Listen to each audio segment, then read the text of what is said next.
ചേച്ചാ ഒന്നുമില്ല, കുറച്ച് പായസം ഉണ്ടാക്കി തരട്ടെ, അരി പായസം.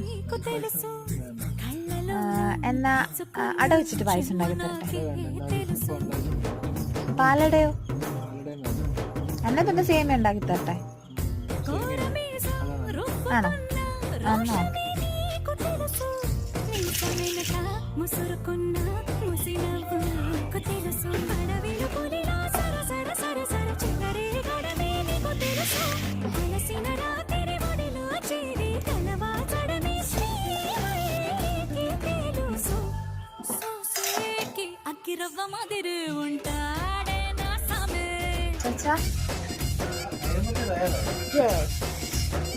കഴിച്ചു വന്നിട്ട് എങ്ങനെ ഉണ്ടെന്ന് പറ.